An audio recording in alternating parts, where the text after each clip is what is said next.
When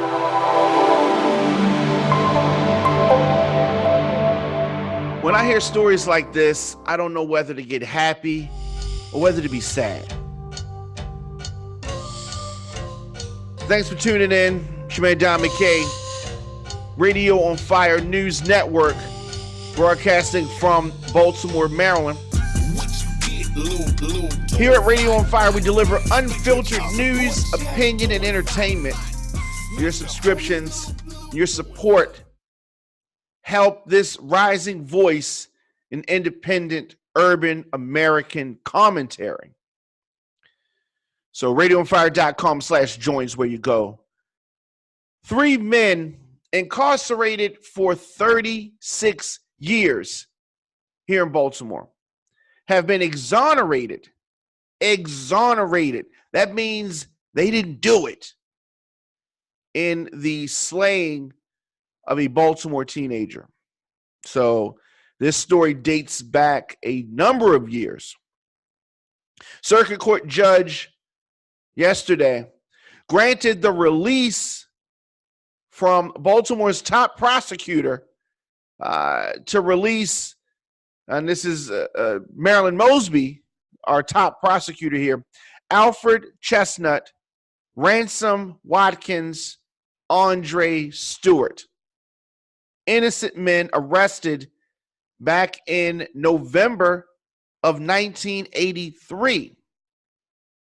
They claimed that these were the people involved in the death of 14-year-old DeWitt Duckett. So this teenager was accosted over his Georgetown jacket. And when I think about this, it takes me back to a time. There was a time when people had the college basketball jackets, the NFL football jackets, and people were stealing, robbing, killing people over them. Definitely. This is something that happened. But these guys were innocent. Now, DeWitt Duckett, 14 years old back in 1983, shot in the neck while walking to class here in Baltimore. And the men were teenagers themselves at that time, sentenced to life in prison. Life. Luckily, the case was reopened this year by Baltimore City's state's attorney, Marilyn Mosby. I've talked about her many times on the show. This is a brave woman, strong woman, but she's also doing her job. Doing her job. So I definitely commend her on this. I mean, this is an amazing thing. How did this fall through the cracks? How did these guys stay in jail for 36 years? How many more cases are like this? Not just in Maryland, throughout the nation. How many more cases like this? Okay. Prosecutors now say multiple witnesses told the police a then 18-year-old man was the shooter. And this shooter, this person has been identified, was shot to death in 2002.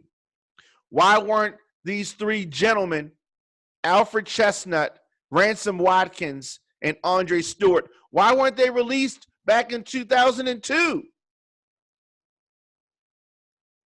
Why were they even placed in jail in the first place? Because they had to lock somebody up, right?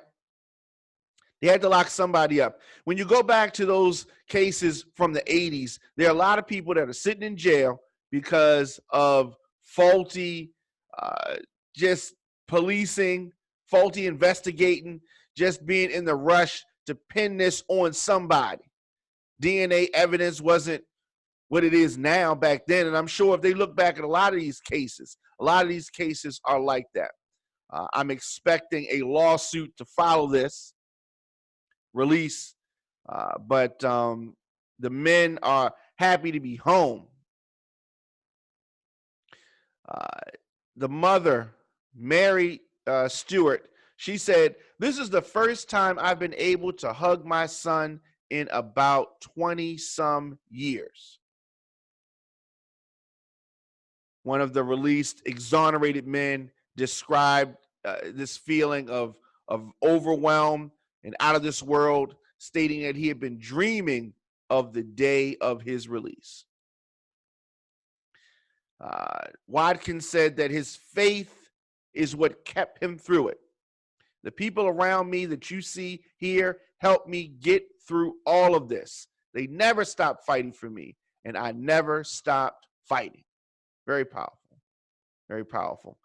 The court documents show back in 1983 that Duckett was approached in the school by a gunman with a .22 caliber handgun, who then demanded his jacket. A struggle ensued. Duckett was shot in the neck, taken to shock trauma, where he later died. A similar jacket to Duckett's was found in Chestnut's closet. However, his mother provided a receipt and an authentication letter at the trial to prove she was the one that bought it. They still had to lock him up. Those jackets were very popular. My family, we weren't able to afford one of those jackets. However, they were popular. I saw them throughout the city at this time. So a lot of people could have had that jacket. Prior to the trial, students picked Chestnut, Stewart, and Watkins out of a photo array, according to court documents. Many other students picked the shooter as someone else. But evidently, they focused on that. They didn't say that we have to have 100% certainty before we lock 3 boys up for life. And why 3? Why 3? Investigators say that they found new evidence. One witness recanted their testimony by admitting to not seeing the shooter, and another witness admitted to lying on the witness stand. Something should happen to them. Following their release, Marilyn Mosby announced a transitional assistance program to help the men and others. So they're going to be investigating more cases, thankfully. This is something that needs it. Mosby said this: I think that the support goes beyond just transitional assistance. It goes beyond just an apology. It means we have to support them when they should be rightfully compensated. And right now in the state of Maryland, it's discretionary whether or not innocent men who spend decades behind bars can be compensated. So there's no guarantee that they will be compensated. But even Marilyn Mosby believes that they should be compensated. Very, very interesting story here. Fascinating that when you think about it, so many people in prison for life, in prison for many, many years, and are innocent. Radio on Fire delivers unfiltered news, opinion, and entertainment. But we need your support to continue to do what we do. We are powered by you, the people, the listeners, the viewers. RadioOnFire.com/join. Continue to help us power this urban independent machine.